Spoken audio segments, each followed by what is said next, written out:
नमस्कार दोस्तों, स्वागत है आप सभी का स्टडी आईएएस की एक और नई वीडियो में। और आज की वीडियो में मैं आप सभी के साथ डिस्कस करूंगा नेशनल डेटा एंड एनालिटिकल्स प्लेटफॉर्म के बारे में। देखिए, गवर्नमेंट ऑफ इंडिया ने यहाँ पे पूरे तरीके से एक नया रोड मैप लेके आया है जो कि डेवलप करेगा डेटा इकोसिस्टम को।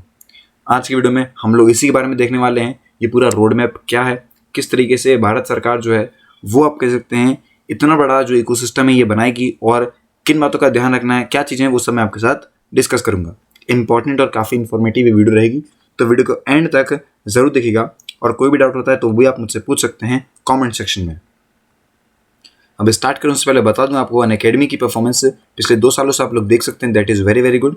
और साथ ही आज से ही आपके आरंभ बैच भी स्टार्ट हैं जहाँ पे आपको 30% का ऑफ मिलेगा। आज ही के लिए आप कह सकते हैं ये ऑफर वैलिड है, अभी जाइए। प्लस और आइकॉनिक कॉम्बो दोनों ही आप लोग के लिए अवेलेबल हैं, यहाँ पे भी आज ही ऑफर है 30% ऑफ का। साथ ही एनरोल कर सकते हैं आप लोग यूपीएससी ईपीएफओ क्लासेस में भी, वहाँ पे 20% आपको ऑफ मिलेगा। ये ऑफर भी आज तक के लिए ही वैलिड है। ओल्ड राजेंद्र नगर में अनअकैडमी सेंटर खुल चुका है जहाँ पे 2024 के फाउंडेशन बैच भी स्टार्ट हैं। ज़्यादा इन्फॉर्मेशन के लिए आप लोग इस नंबर पर कॉन्टैक्ट कर सकते हैं। अभी देखिए क्या हुआ है, भारत सरकार ने साफ तौर पे ये बात बता दी है कि भारत सरकार बनाने वाली है एक पूरा रोड मैप जो कि ध्यान रखिएगा, जो कि यहाँ पे अनेबल करेगा development of the rich data ecosystem. Okay, मैं आगे आपको बताऊँ एनडीएपी के बारे में, national data and analytics platform के बारे में। उससे पहले मैं आपको थोड़ा सा एक रेफरेंस देना चाहूँगा डेटा के बारे में।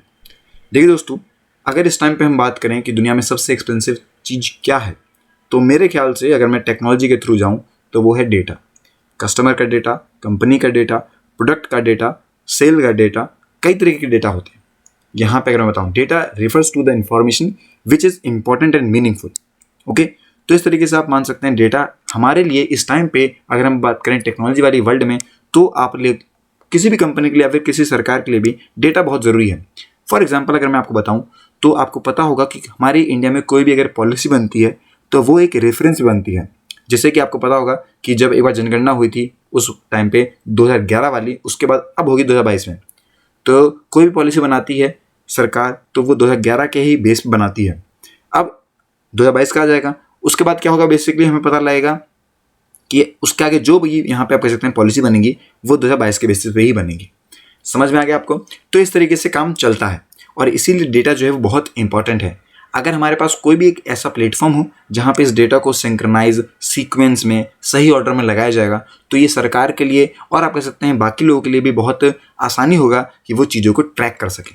ओके, तो इसीलिए हमारे डेटा जो है वो इम्पॉर्टेंट है और हम लोग इसी की वजह से यहाँ पे कुछ ऐसे प्लेटफॉर्म या फिर इस पर डेवलपमेंट करना चाहते हैं।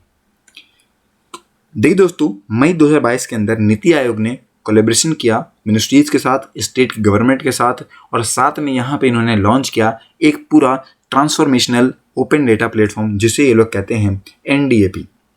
ये सर्व करता है फाउंडेशनल डेटा सेट को फ्रॉम सेंट्रल और स्टेट गवर्नमेंट की एंटिटीज इन मशीन रीडेबल फॉर्मेट्स।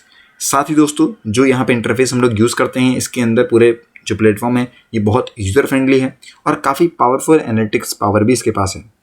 जो प्लेटफॉर्म है ये यूज़ करता है कटिंग एज मेथड को, लिंक करता है यहाँ पर आप कह सकते हैं डाइवर्स डेटा सेट को फ्रॉम अक्रॉस द गवर्नमेंट्स, और साथ ही ये अनेबल करता है use of several types of data at once. मतलब कि आप लोग काफ़ी सारा जो डेटा है वो एक साथ यूज़ कर पाएंगे। एनडीएपी का टारगेट ये है कि जितने भी यहाँ पे यूज़र हैं, जिनके अंदर आपके पॉलिसी मेकर, सिविल सर्वेंट्स हो गए, आपके यूनिवर्सिटी स्टूडेंट्स हो गए, रिसर्चर्स, जर्नलिस्ट हो गए, इनोवेटर हो गए, सिविल सोसाइटी ग्रुप्स हो गए, इन सभी के लिए आप कह सकते हैं ये डेटा बहुत मददगार रहेगा फ्यूचर में अगर उन्हें कोई भी यहाँ पे काम करना है उसके लिए। फरवरी 2023 में दोस्तों एनडीएपी ने होस्ट किए थे 885 data set across the 15 sectors and 46 ministries में। तो आप लोग अब समझ पाएंगे कि आखिर इसकी ज़रूरत भी है और यहाँ पे आप कह सकते हैं इसका इस्तेमाल भी किया जा रहा है। ऑब्जेक्टिव क्या था, जैसे कि मैंने आपको बताया कि इस टाइम पे जो है गवर्नमेंट यहाँ पे आप कह सकते हैं अपने जो भी इश्यूज़ हैं उनको यहाँ पे आप कह सकते हैं लिमिट में लेके आ दिए, काम सही तरीके से हो पाएंगे। एनडीएपी यहाँ पे आप कह सकते हैं आपको एक आप कह सकते हैं ऐसा प्लेटफॉर्म देगा जिससे कि आप अंदाज़ा लगा पाएंगे कि आपको ये जो डेटा मिल रहा है उसके बेसिस पे ही अपने काम करने हैं। उसी के बेसिस पे आपको कोई भी आप कह सकते हैं पॉलिसी बनानी है, काम करना है, लर्निंग बनानी है, प्लेटफॉर्म बनाने हैं, आगे वेबसाइट कौन सी चीज़ें कैसे चलेंगी, इसका आप अंदाज़ा लगा पाएंगे।